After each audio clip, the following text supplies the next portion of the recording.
आप मुझे ये बता दीजिए गौतम बुद्ध यानी सिद्धार्थ का जन्म कब हुआ? क्योंकि अब हम बात कर रहे हैं उस विषय पे, तो ये सारी क्लैरिटी हो जाए, क्योंकि आप शताब्दी के युग में जाए। ईसा के 500 साल पहले, ईसा के 563 साल पहले, टू बी वेरी प्रिसाइज। उस समय हिंदू धर्म था कि नहीं था? उस समय हिंदू धर्म नहीं था, वैदिक धर्म था। वैदिक धर्म और हिंदू धर्म अलग है? अलग है। सनातन धर्म था? सनातन धर्म तो भगवान बुद्ध ने ही जो संदेश दिया था उसी को सनातन धर्म कहा गया था। एस धम्मो सनातना, ये भगवान बुद्ध की वाणी है। सर आप गजब बात कर रहे हैं। गौतम बुद्ध का परिवार तो हिंदू परिवार में ही पैदा हुआ ना? मैं कह रहा हूं मैं भी हिंदू परिवार में पैदा हुआ। मैं कह रहा हूं मैं भी हिंदू परिवार में पैदा हुआ। एक बात बताइए, जब वो थे तो उनके भी तो आराध्य थे ना गणेश? मैं कह रहा हूं उस समय वैदिक धर्म था, हिंदू धर्म नहीं था। हिंदू धर्म कोई है ही नहीं है। जो भी गणेश को मानते थे कि नहीं? राम को मानते थे कि नहीं उनके परिवार के लोग? अब वो किसको मानते थे किसको नहीं मानते थे, क्योंकि उस समय न पैदा हुआ था। और उस समय के लोग तो मानते होंगे, लेकिन बुद्ध जो मानते हैं मैं उसको मानता हूं। हमने इसी शो पे इसी कुर्सी पर बैठे हुए थे रामभद्राचार्य जी, उनसे ये सवाल पूछा, उनका क्या जवाब था एक बार देख लेते पहले, फिर उसके बाद मैं आपके पास वापस आ रहा हूं। प्ले ऑन करिए उसको जरा। देखिए, मौर्य जी रामायण जला रहे हैं और कह रहे हैं कि रामचरितमानस में सह-अस्तित्व के खिलाफ बातें लिखी गई हैं। मौर्य तो सठिया गए हैं। वो कह रहे हैं कि हर मस्जिद में मंदिर ढूंढेंगे, तो फिर बद्रीनाथ में अगर आप ऐतिहासिक तथ्यों पे जाते हैं तो वो कह रहे हैं बौद्ध मठ था वहां। मैं उनको ज्ञान ही नहीं, कुछ ज्ञान नहीं उनको।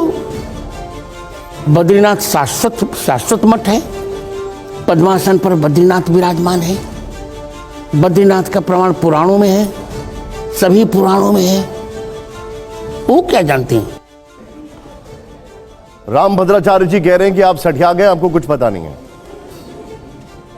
रामभद्राचार्य जी के अंदर संत का कोई गुण ही नहीं है।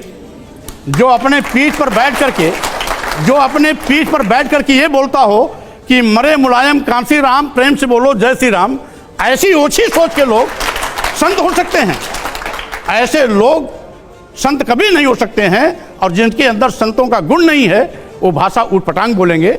इसलिए रामभद्राचार्य को मैं संत मानता ही नहीं। आप बोल सकते हैं मिले मुलायम काशी राम, हवा में उड़ गए जय श्री राम। यही बोले थे। मैं कुछ और पूछ रहा हूं। आप भी बोले थे हवा में उड़ गए जय श्री राम।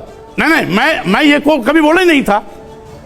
आपकी पार्टी ये नारा लगाती थी? नहीं, ये बीएसपी में थे तो नारा लगता था ना? ये बीएसपी में नारा लगता था। हाँ, तो फिर ये बीएसपी में नारा लगता था। नारा लगता था ना, बीएसपी में नारा लगता था। आप भी थे ना उस मंच पे? हाँ, मैं भी था। आप भी थे उस मंच पे? मैं भी था। तो ये सही था? आप बोल सकते हैं वो ऐसा है। वो ये बताइए, क्या हवा में उड़ गए जय श्री राम कह सकते हैं? उस समय भारतीय जनता पार्टी की नौटंकी का विरोध था, राम का विरोध नहीं था। जो जय श्री राम का एक फार्मूला लेके आए हैं, राम तो राम बाद में उसी नौटंकी में आप भी शामिल हुए कि नहीं हुए? नहीं, मैं जैसे इनकी असलियत समझा मैं बाहर हो गया। क्या बात करते हैं? मैं ही छोड़ा हूं। और बीजेपी को जिस तरीके से उसकी हरकतें हैं, बात बताइए आपको, सबका साथ, सबका विकास, सबका विश्वास और सबके विश्वास का कत्लेआम करके जिस तरीके से, ठीक है, उस वो पॉलिटिकल पार्ट पे मैं आऊंगा।